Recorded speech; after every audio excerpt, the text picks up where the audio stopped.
and welcome to KnightHunter Books. Today we're going to be doing our wrap-up for May, which was a really good reading month for John, and a kind of, it depends how you count things, reading month for me.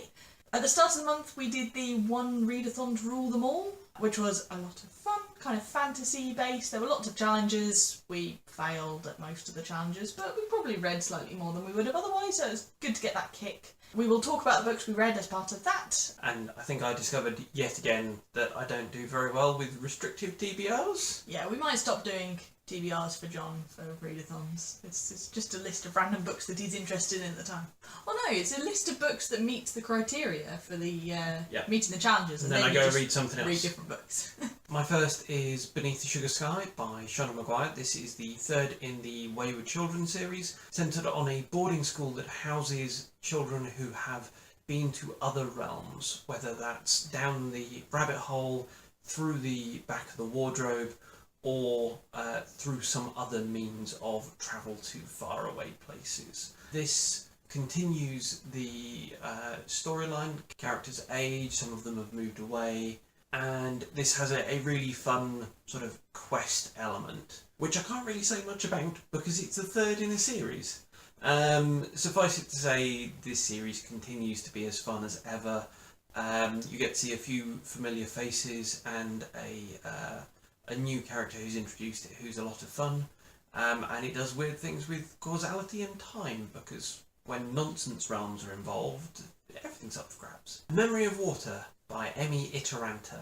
This is a post-apocalyptic tale set in Scandinavia, where the culture has been influenced incredibly heavily by Chinese culture. The main character, in fact, becomes a master of the tea ceremony. It traditionally involves protection of nearby water sources. This being a hot post-apocalyptic world, there's not a lot of those about. So some of the world building is really good fun. She regularly scavenges for resources in a place known as the Plastic Grave. Has to wear sort of netting masks to go out during the day for most of the year, because otherwise the insects will eat you alive. Well, bite you a lot. Enough so that nobody ever forgets. And water is rationed. The state is militarised and violent, and water rationing is a way that they control people.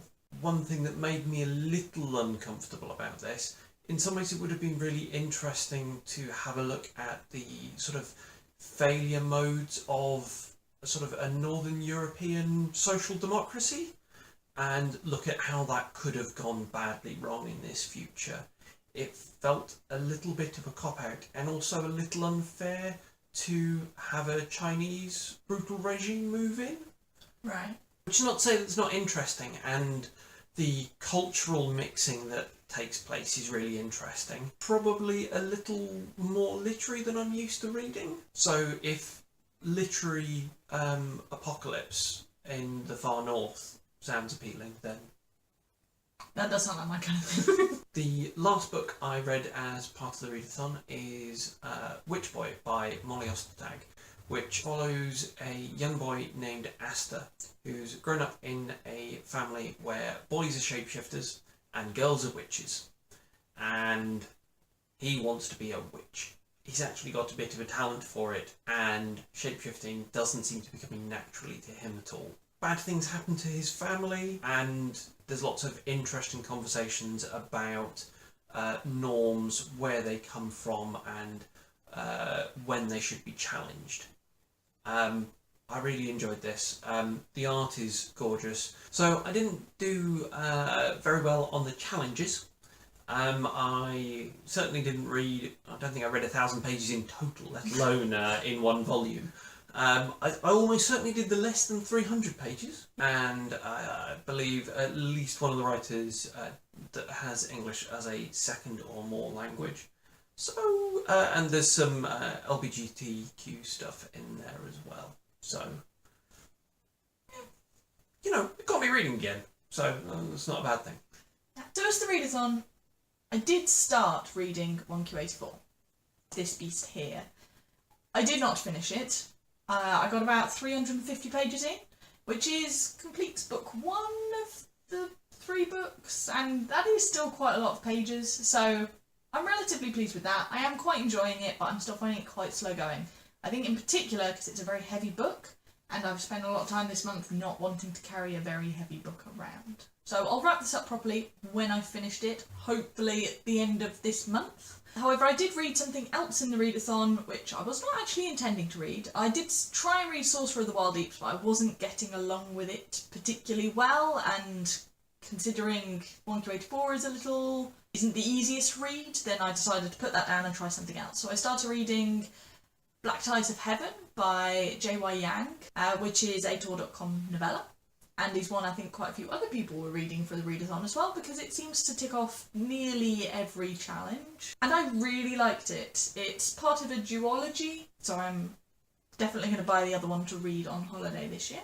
And it's kind of set in a fantasy world where the magic looks a little like science. Set in an Asian culture, where one of the things I found really distinctive and interesting about it is that people in this world don't declare their gender at birth. It's left to them to decide later on, and some people just don't declare at all, which is a really nice way to kind of put challenges to the gender binary in a book without making that the sole issue, because that's just a part of the world, really. So on top of that, then there was a plot that really drew me in, involving a dictatorship and a rebellion and prophecies, but it all felt like it had a bit of a twist. It didn't feel too kind of tropey or anything. It felt very fresh. So I would really recommend reading it. I'm excited to pick up the next one and anything else they do. So that's probably 500 or so pages over the readathon, which I'm relatively pleased with, but I've left a lot unread as well. So that's the end of part 1 of our wrap-up. We have split this into 2 videos, so look out for the next one. Thank you for watching. We'll see you again soon.